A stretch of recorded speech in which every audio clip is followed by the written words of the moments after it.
So this You is should move over there. More over here. So it's like split. Yeah, I think that looks about right. Yeah, just because I want space. But basically, for this, I mean, we can kind of consider it like a flash round because we are racing against the clock.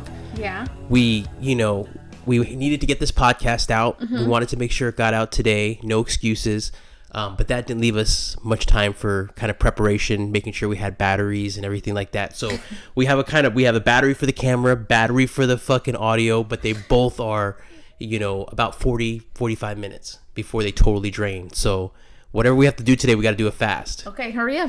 Well, I mean, I just basically wanted to kind of check in, every 4 or 5 episodes, just basically check in with you and just ask you Hard questions. Not even hard questions, but just questions that are on my mind and just questions that also are business related. Basically like, hey, what's going on with Loka? Just like a preview of anybody who's listening, just basically letting them know like, hey, what's inside your head? I want to fucking know. I want to know too. Did you see me? I was like, do you have any plans? I do have a lot of plans. Okay. Like obviously, I've been like on like a really good creative burst of like constant like energy, so like I've been writing down a lot of stuff and then just kind of like going through those and like just making sure that people really like appreciate those kind of drops and like just seeing like what works, what doesn't work, but we have like a lot of for like I think is it Wednesday or Friday we're doing a drop sometime this week where we're converting like t-shirts into like tank tops. And so we've been getting a lot of requests for like obviously more summer stuff. Okay. But there is going to be a lot of more original, like from start to finish products coming out, which I'm really excited about because, obviously like we like to repurpose because it is like an affordable way of being able to support any kind of designer, and so we're trying to obviously keep it more affordable in that kind of sense. But the goal is to do more start to finish pieces in the future? I mean, yeah, I do want to do a lot more start to finish because it's like it is one of those things where it does create that challenge in your mind where you're like, okay, how do I work this? How do I do that? Like sizing is like a big thing, so just working with something like that, it's a little bit more challenging, but obviously you have to challenge yourself. So I'm excited about the like start to finish stuff. Always really excited about that. But start to finish, like since it's summertime, is it going to be t-shirts? Is it, because I know you've done jackets in the past. Yeah, so I think I really want to do like a button up, which would be like a unisex thing where it's like a guy or a girl could wear it. Okay. And so we have a lot of vintage bed sheets and just vintage fabrics that would really work really well.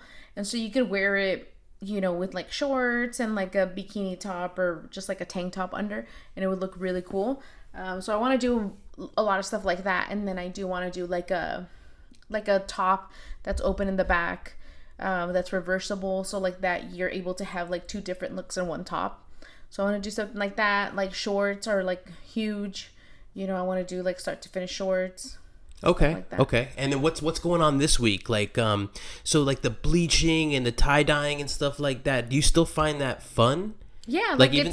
well, with all the bleaching and like the tie dyeing and all that kind of stuff, like we don't silk screen those, like it is like a process where it's like each one of them is individually like dyed and bleached, that you don't get the same thing over and over. And so that's why we feel really comfortable with dropping multiple bleach tees and all that kind of stuff, because we recently did those. We haven't put them on the website, but we did them in like a different neon color for the embroidery on the shirt. But these, they are our t-shirts for like the shop, so we want to make them like super affordable. So and each one is different. Each one of them is different, and you don't know like what color you're actually gonna get with the tie dye, because it's like I don't do traditional tie dyeing. Like I basically, like I've always been really inspired by like art and just paint and like a lot of color, that I really like that it's not like that traditional kind of like rubber band kind of, it's like I like that it's just like a bunch of color put together and then it blends well. So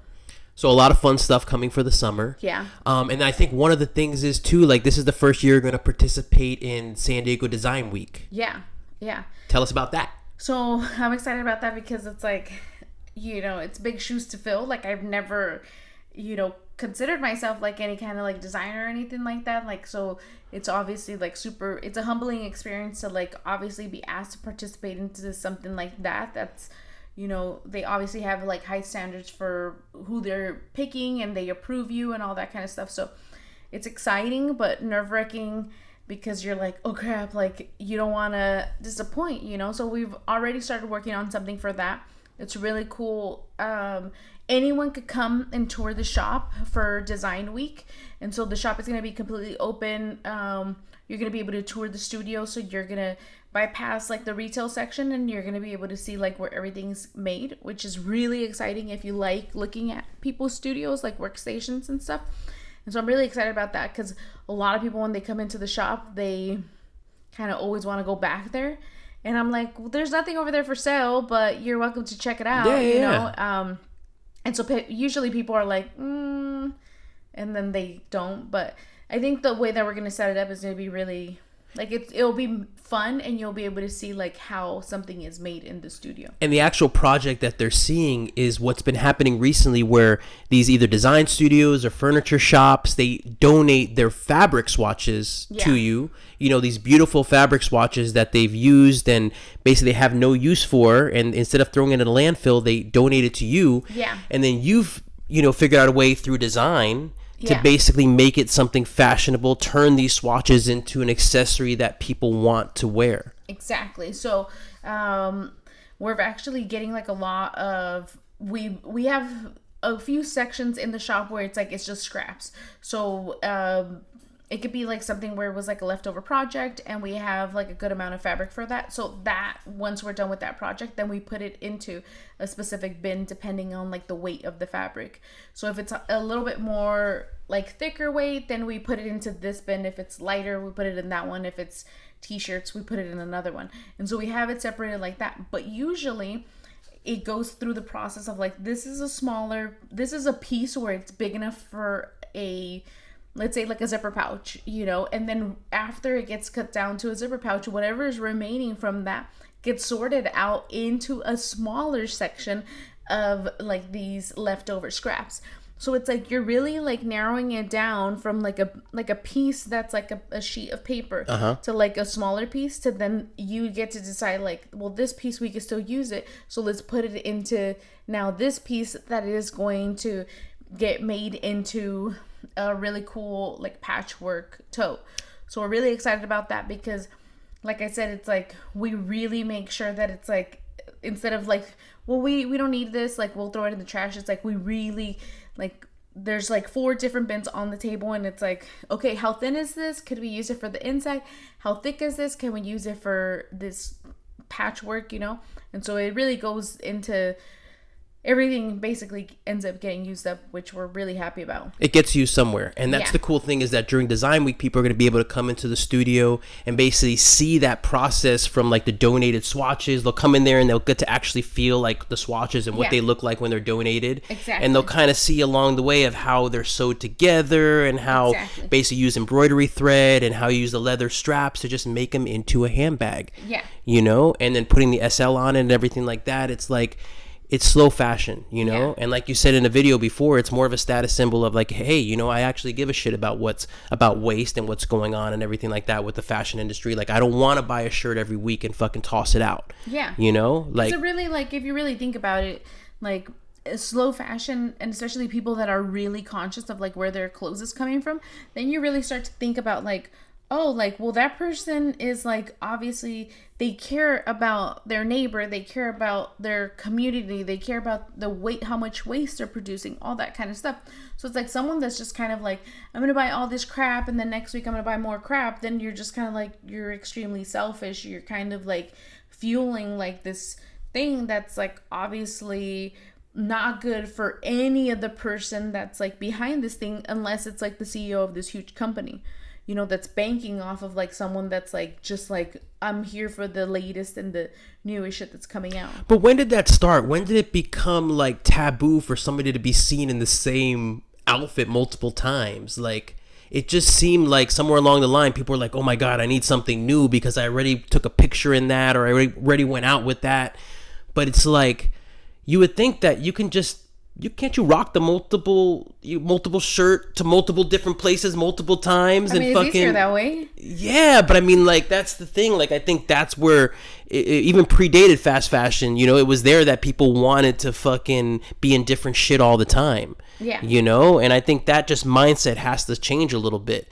And it's like, dude, you can rock the fucking same shirt for the whole year, but maybe throw a little bleach on it, maybe rework it this way or that way, but don't toss out the fucking shirt. And it's always like a good idea, like, to, you know, if you are where you're like, well, my closet needs like a reboot or whatever, you know, it's always a smart idea to go out to places where it's like you're either gonna buy it where it's vintage or it's gonna be like at a thrift store, you know. And most of the thrift store finds that you get are from like these like places where you're just they're just kind of flipping it. And so if you are going to go to the thrift store and buy something there, like, also be considerate that you should keep it for a while, not just go to the thrift store and like wear it for 2 weeks and then be like, I'm done with it, and then flip it again, and then, you know, because then it's the same kind of like poison, you know. And you know, you also have to be considerate that like whatever doesn't get used here then gets shipped out somewhere else, and then they're overwhelmed with like all this freaking clothes that they're like, we don't need any of this clothes anymore,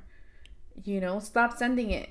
So basically just fucking be comfortable with wearing your shit multiple times and just kind of get creative with it, basically. Yeah. Now I'm transitioning a little bit. This is your birthday week, Claudia. And yours too. It's our birthday week, so it's and our marriage anniversary. Yeah, it's all in one. You know, coming up, we'll have our little birthday. Mine's Friday. Yours. Well, mine's Thursday. Yeah. Yours is Friday. You know, so is there anything? What's our marriage? How long have we been married since for? 2014. How long is that? That's 7 years. Wow. So this will be a 7th year. But I don't think it's a 7-year itch because we've already been fucking together. We were together before we were married. We passed that 7 years about 3 years ago, I think. Yeah. You know, so we've been together quite a while, but we've been married for 7 years. Yeah. We have an 8-year-old daughter. She's about to be 9. Yeah. So we'll be celebrating our birthdays this week, and then we're actually, for the first time since like pre-pandemic, we're gonna fucking travel for like a week to see family. Yeah. You know, in Florida, which will be kind of cool. Yeah. You know, so are you looking forward to being away from the sewing machine for a week?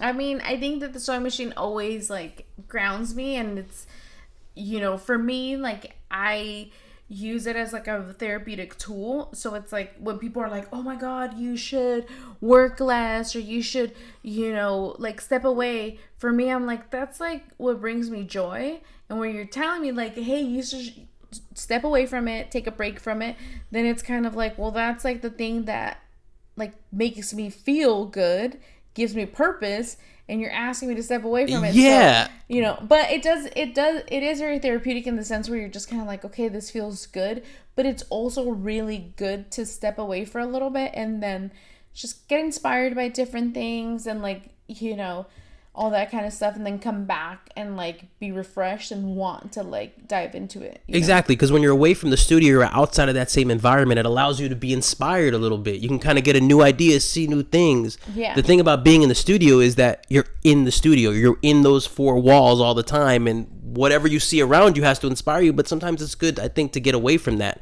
And even if it does make you feel good, even something that makes you feel good, you know, you can step away from too, because then when you go back to it, oh my God, it's going to make you feel even better. It's going to be so blissful when you walk into that sewing room after being away for a week. Okay. Right? But Florida, how do you feel about Florida? I mean, you've been there before, right? I guess you haven't really. Yeah. I mean, it's not like, you know, it's like we have family there, so it's like it's nice to go there knowing that you're going to visit family. Like, I grew up constantly like visiting family, you know. We would go to Solving all the time and Santa Ynez and stuff, and so we would visit family a lot, you know. So it's like I love the idea of getting crammed into a small house and having like multiple families there for like a weekend, you know. So it's like I like that. Like, to me, that's like it feels good for like the heart to like be around family and just to kind of slow down for a little bit and just kind of enjoy those moments. So I like that kind of stuff, and we rarely get to see your family, so and they're all there. Yeah, like in Tampa when we visit and everything like that, it's gonna be my sisters, my brother, my aunts, everybody. So be ready, Claudia, because you're basically going to be thrown in the mix. You've been there before, but we've had to stay at my parents' house, which is kind of a little bit on the outskirts. Tame and very it's quiet tame. And they both do their own thing during the day, so we're pretty much left alone. But in Tampa, I mean, literally, we have my whole family there, so we're going to be shuffled around a lot and have to do a lot of things, but at least we'll be active and, it'll be fun. Yeah. And, like, a lot of people don't know that you're Puerto Rican.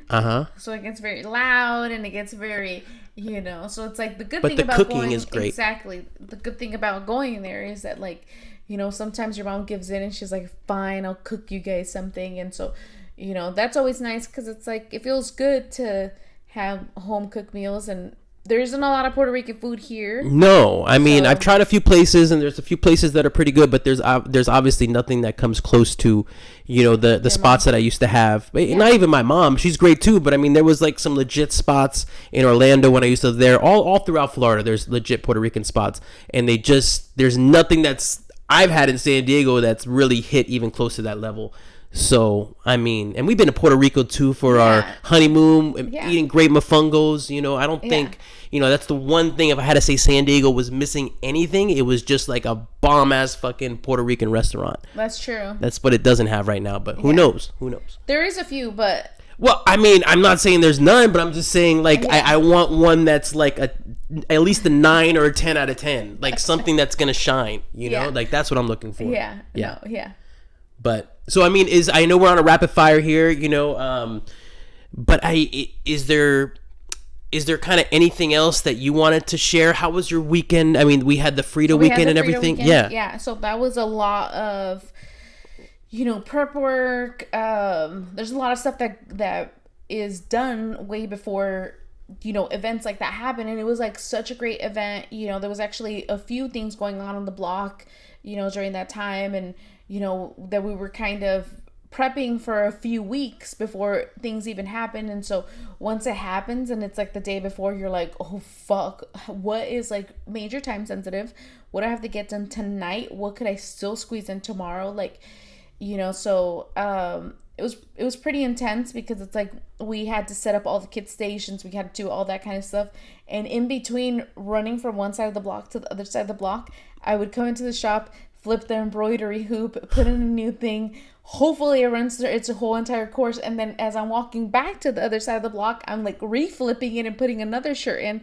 And so it was like that constant, like, okay, how could I utilize my time? Like, what could I do? Like all that kind of stuff. So I did the tapestry for the Frida, which was like a bunch of like little shapes. And again, we use everything that we have in the shop. Like we just kind of, we kind of look at different colors and what looks good and what, is a little bit more Frida and all that kind of stuff. And so that was a lot of fun to do. It took me like a few hours to do that. So. And that's hanging above the altar, right? Yeah. Okay. So we are going to be raffling off that Frida.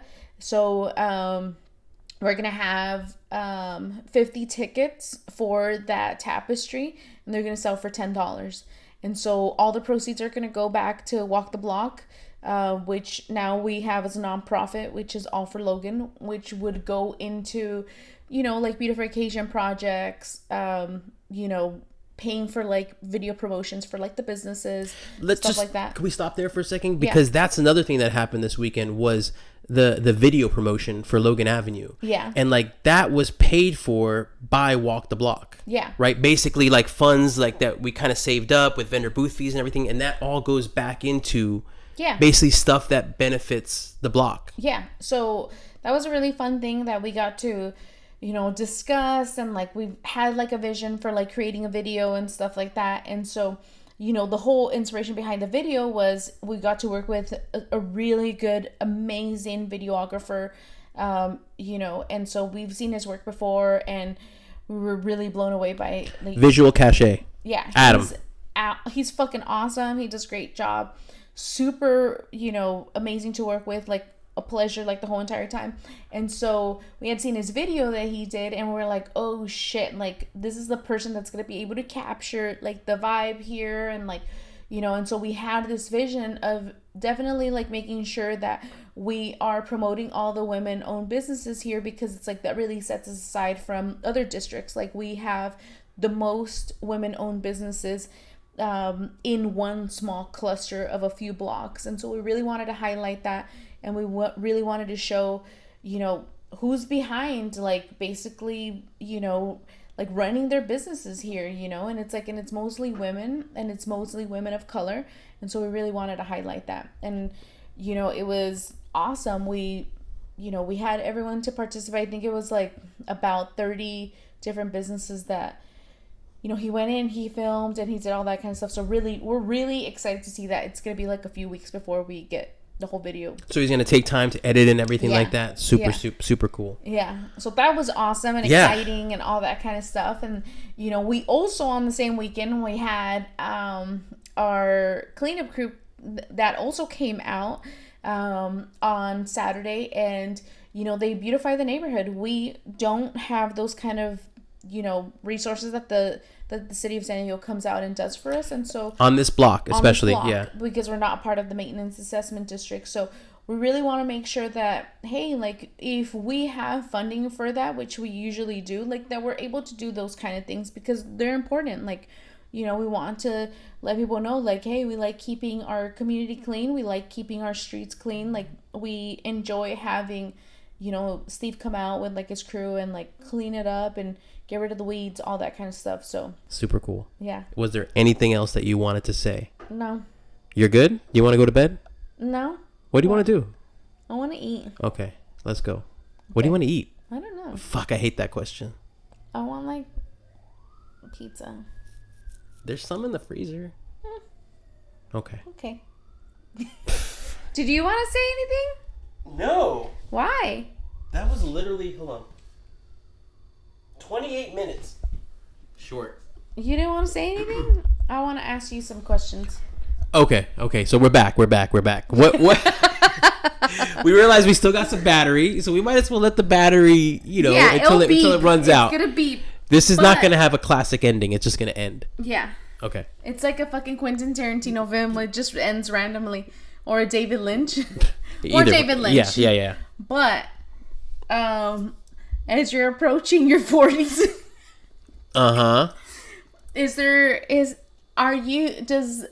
does now, like, have you always been into like, oh well, now I'm gonna be 40 and like, have I accomplished everything that I've wanted to? Like, is there a lot of pressure to do that kind of stuff? No. Based off of like age and... No. Okay. Because as soon as I start thinking about that, I mean, my God, I would fold under my own pressure. I would not, it can't be based on a number. Like, you know what I mean? Like, and I've seen too many examples of too many people that, that do thing at any age. You can reinvent yourself and you could do whatever you want. Because if you start using age, it becomes just another block. Just another block for whatever you want to do. Like, oh, I can't do this because I'm 38. I wish I was 28. I wish I was 18. I mean, that kind of thinking is like so toxic, and it doesn't like help you achieve anything. Yeah. So I take every year as like, oh my God, I'm turning 38. Like another year. Like, oh my God, especially this last year. Like, we survived this year. We've learned so much. We're definitely better than we were last year. Yeah. So it's just basically looking at our situation and saying every year, like, hopefully we just got to keep fucking improving. We always got to keep leveling up. I never want to look back and be like, oh my God, like, I wish it was last year again. No, It's like every year we're super grateful for, and we get better with each fucking year. It's like wine. Exactly. The age thing, don't even think about it like that. Well, That's bullshit. No, because I don't feel that. When I even look in the mirror, when I wake up every morning, I feel like I did when I was fucking in college, in high school. Yes, I don't think my mind's changed at all. I don't know if that's good or bad, but I mean, that's so bad. But I mean, that's just, it's like, fuck it. I get one life and I get to decide how I want to live it. That's true. Mm-hmm. Okay. Are you excited that you're going to be 38? Yeah, I'm excited. I'm excited to fucking spend it with friends. Like I said, I'm excited for what the next year will bring. I just am excited to spend another year with you, and then Ice gets older every year, and it's like, fuck yeah, man. I would be more phobic, I guess, about age if we weren't like doing things that were totally fulfilling us. Yeah. You know, if I was still fucking in a corporate world or whatever the thing that then I think I would be thinking about that more. And I used to think about that more when I was like a little bit more trapped in what I wanted to, not being able to do what I wanted to do. True. You know, and then once you're trapped like that, then you're just, those thoughts are gonna obviously come. But no, I think we're fucking, every day's a blessing. Like, especially doing this and being able to fucking build. Yeah. And I think that, like, obviously, like, not, like, being in, like, a corporate job or anything like that. Like, when I left my job to move to San Diego, every morning I was like, what do I do today? Because it's that first couple of months that you're still kind of like on vacation mode of like kind of just be like, fuck this. Like, I'm going to like be my own boss kind of thing. And like, you know, call my own schedule and make my own schedule, whatever, all that kind of stuff. And then soon you're just kind of like, oh shit, like I have to really utilize this time to do kind of fucking shit, you know. But in the beginning it feels hard because you just kind of don't have any guidance of like where to go.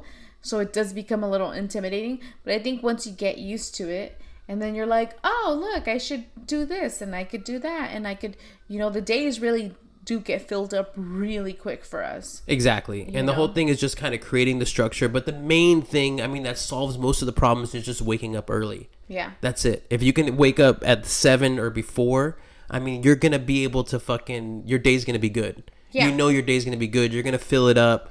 You know, getting a bike recently, that really helped. Yeah. You know, fucking just break up the day, just get out of the house and stuff like that. And because a lot of our work is done here. Yeah. You know, at the studio, and then we live behind the studio. So we're kind of like, you know, it's great. It's super convenient. But then you could also get stuck in it. And you could be like, oh my God, I haven't left the house in 3 fucking days. Yeah. You know, so it's good to fucking just get out, because that only helps the work being done here. Yeah. You know, being able to. It's a good reset. Like, even like, you know, especially when we were, you know, not really going anywhere, it was like a good thing just to get in the car and to go for a drive somewhere, and then, you know, kind of escape for a little bit to kind of break up the day. And then once you do that, then you're like, well, I'm not going back into the studio. I'm done there. So now it really feels like you're like, oh, I just got off of work, and, you know, I took this drive, and, you know, this and that. So it does feel good to break it up like that, you know. Exactly. But yeah, that was the hardest thing. Just the hardest adjustment to make was being able to hold yourself accountable. Yeah. Because in the beginning, when you had the job and everything like that, if you were late or if you fucking fucked up, you would hear about it. Yeah. You know, if you didn't do something that you said you were gonna do, like, people would call you out on it, or you'd fucking, you know. But if it's just us, and if I just made the agreement with myself, like, hey, I want to get this done today, and then I decide not to do it, like, there's nobody saying like, Manny, what the fuck? You know, but then I have to fucking be the one to fucking say, hey, Manny, what the fuck? True. You know, and then that's a difference. But you usually do tell me, like, hey, what the fuck? Well, I have no problem saying, hey, Claudia, what the fuck?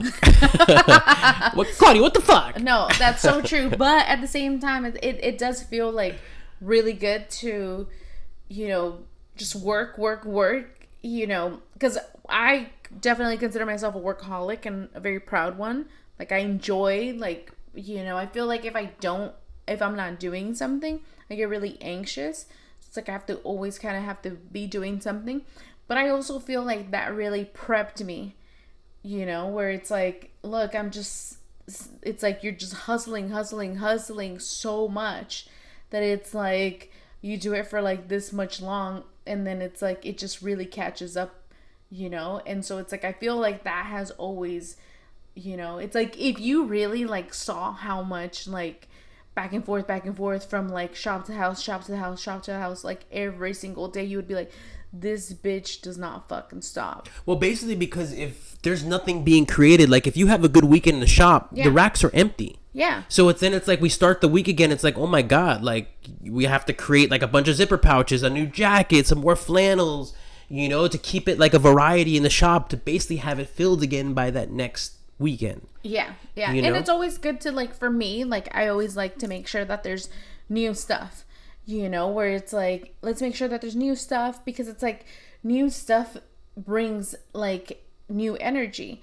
You know, and it's like we don't want something that has stagnant energy. Like we want for it to like, you know, you can feel the energy once something's like barely made, like you feel it. So it's like you want, like, people are really attracted to like stuff that's new and that it's like, oh, this is really cool, like I didn't see it here last time, like, you know, and they're interested in it. But it's like if it's stagnant, it has like that heavy energy that it's holding it down. So it's like we really want to make sure that there's new stuff, because it's like even when that new stuff comes in paired with the old stuff, it gives it that new kind of feeling where you're like, oh, this is like new in the shop, like, you know, when in all reality it's not. It's just kind of being paired with something that is, you know. Exactly. And the cool thing is too, if something, you know, say it just didn't catch anybody's eye for like a month or so and it's kind of sitting there, like, always have the power to fucking, let's cut the sleeves off, let's throw some shit on it, let's fucking, you know, embroider this on it. Definitely like mess with it and make sure, you know, as opposed to, you know, putting it in like a donation pile or anything like that. Like we obviously like make sure that we put like more effort into it, where it's like maybe we're bleaching it, maybe we're doing this, we're definitely reworking it. But we've been really fortunate enough to where it's like stuff doesn't really ever sit on the shelf for more than 2 weeks, which is awesome. Super grateful for that, you know, because it's like that, it's like it really, you know, adds like momentum to the product. And you know what I mean, you can't ask for like anything better than that. And you're also making a lot of jackets and sweaters and flannels and stuff like that. Like, how does that get affected during summer months? Because I mean, like last weekend, like it was so fucking hot. Yeah. Like, does somebody walk by and do they still want to buy a sweater and a jacket? So yeah, no, like obviously, like people are like, fuck no, like I'm trying to shed clothes, you know. But we do get people where it's like they live somewhere else where it's a little bit cooler, so they're, you know, they're visiting, or you know, they're checking out the you know, the neighborhood for the first time, and so they're like, they're not going to be back for a you know, they don't even know when they're going to be back. And so that definitely creates something where it's like someone's like, oh shit, it might not be here, you know. Or online shopping's a little difficult, so you know, if you see it in the shop and you want to try it on and you want to see how it fits, like obviously that's the best time. And so those are really good impulse buys for people that are visiting, you know. And obviously if it's a little bit more chillier, you know, in different places, you know, like the Midwest or like even like the East Coast, stuff like that, like people are more prone to like get like a flannel or a jacket. So jackets and flannels are pretty much going to be in the shop year round. Yeah, so the flannels and the jackets, they're the staples of like, we're always going to have them in the shop. We're always going to have them on the website, all that kind of stuff, because they do really well. And I feel like flannels are like a yearly kind of thing. Like usually during the summer, if I wear shorts, like I usually like tie one around my waist, and it just kind of like divides the outfit a little bit. Or, you know, it's just something that you could like put on if, you know, it gets a little chillier. So it's always a good, you know, accessory to have. Yeah, and there's a few different ways we can fuck with them, by basically bleaching them and then color blocking them, half and halving them. Yeah. You know? Yeah. So we'll be doing a lot of that kind of stuff where it's like we're going to be kind of cutting them and doing all that kind of stuff. Super cool.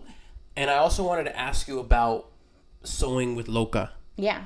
So a lot of people have been like messaging about sewing lessons and stuff like that. So I kind of wanted to just maybe get some clarification on that. Like, what are you offering? So we're basically, we've done sewing lessons before. This one's a little bit more of a different kind of experience, in the sense where it's like, we don't have like a class after class after class. We have like a few classes where it's like they're all like beginner sewing lessons, but they're all private. So it's like, it's me and you, we sit down, you have an hour and a half, and we basically create something from the start to the finish within that time.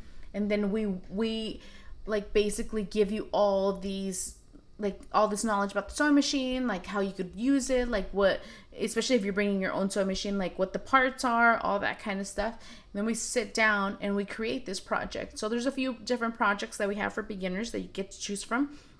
And so we really want to get you addicted to sewing. So in the sense where it's like, we want for you to like be able to start and finish this project within that hour and a half. So like that, it basically gives you like that adrenaline rush of like, whoa, I made this within an hour and a half, like I could make it again. And the whole idea is for you to make it again by yourself, and then make it again, you know. And it's like, and that's what sewing is. Sewing is very repetitive. We want you to start with all the super simple stuff, and then work your way up. Usually people that want to learn how to sew, they want to like start with like a gown. They want to start with something super difficult. And for me, like I've also like started my sewing journey like at a point, and so my whole thing was like the same thing where it's like I want to make like this really crazy chiffon dress, and it's like that's like the worst idea for someone that's barely starting how to sew because it's very discouraging. And so we really want to start you off with projects that you can start and you can finish within that time, which gives you the confidence to like want to keep sewing, as opposed to you like investing all this money on like a sewing machine and fabric and this and that. Like we want for you to like, hey, sit down, learn the super basics, which could then transition into like this and that and this and that, and then get there. So helping you master the fundamentals first. Exactly. Not letting you get discouraged. Exactly. Basically, you finish a piece from start to finish. Basically, like it's a tote bag or something like that. You've sat there with them and then they've created it. Yeah. And they get to take that tote bag home. Yeah. And it's an experience. But it's definitely an experience. It's not necessarily a lesson. So it's yes and no. So it's basically like you do obviously like learn a lot of the stuff where it's like, this is how you're going to pin. This is how you should be pinning. This is how I pin if I want to see how it's going to be constructed. This is how, all that kind of stuff. These are the kind of scissors that I use, and this is the reason why I use them, and this and that. This is how you cut a perfect square. All those things are like super important. My whole method of teaching people how to sew is basically like perfection comes in time. I'm not like having someone sit there and cut perfect squares. I'm teaching them how you make a perfect square and how they could get to the point of making their own perfect square and cutting a perfect square and all that kind of stuff. But our whole model is not starting as like a perfection where it's like it has to be perfect when you sew, because in all reality, for me, it doesn't have to be perfect. It's like we want you to start sewing and perfection comes in time. And I feel like that's been like one of the things with like sewing. People are like, oh my god, it's like a fourth of an inch like too big, like it's a disaster. And it's like, just allow people to like get into sewing. Like sewing's such a great skill. It's like it's an amazing skill. We're all wearing it. And I feel like sometimes people that have learned the correct way of how to sew really like to shame amateur sewers for stuff like that. So for me, like it's more like, hey, enjoy sewing, like get really into it. Like there's no wrong or right way of doing things as long as you're doing it, and just have fun with it. Like it is an art form. Like enjoy it. Like there's no right or wrong way of doing it. It's an art form. And you only achieve perfection through repetition. Exactly. Like it took me how long? Like, and even now, like I can't even say like, oh, my shit's perfect. Like sewing is like for life. Like, I should get that tattoo. Sewing is for life. Or sewing is life. But for real.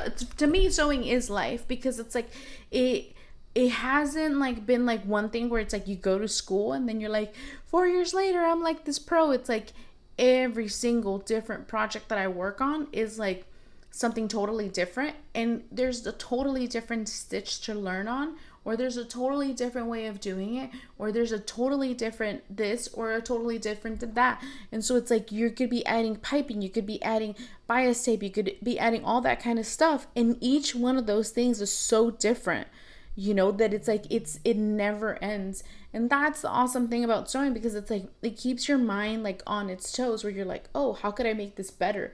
How could I make this a little bit more where someone would want to wear it like this? How could we, and so it's all that kind of stuff.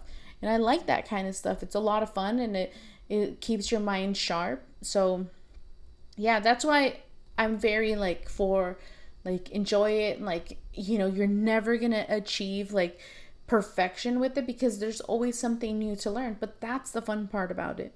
Exactly. And with perfection, leave that to the fucking robots. Like, there's gonna be enough of that. Like, what's gonna fucking stand out in 50 years is the hand, making it by fucking hand. Yeah. And there's like I said before in like different, in a different episode, that it's like the fun thing about going to thrift stores and like looking at clothes is that it's so rare to find something that's handmade. So it's like everything else on that rack is like mass produced. So what people don't understand about mass production is that it's they actually have guides where it's like this guide is basically like this plate on there, and it's guiding you to make like this perfect pocket for a shirt. So it's like, if I were to make a pocket, I don't have that guide where it's like I'm doing it like 100 different times. It's like I'm actually like sitting there cutting it, ironing it, pinning it, ironing it, like all that kind of stuff. So it's like there's so much like time and effort and like positive energy that goes behind it, because it's like, in order for you to really do that, you have to really fucking enjoy it, because it takes so long. So it's like when you're sitting there, you're like, all right, this is going to take about 3 hours to make. But it's like, at the end of it, you have like something that you could wear that like no one could. It's so rare to find other people that say, yeah, I made this and it looks really cool. So that's like the ultimate like stunning on them hoes. Damn. Well, that's a good way to fucking end it, I think, right? Holy shit, let's just end it like that. We still got battery? Maybe we didn't even need to fucking race through this. Hold on. Well, at least we're at the one that was flashing low battery. All right. Okay, we're at 45 minutes in. Yeah. We said a lot, and I'm honestly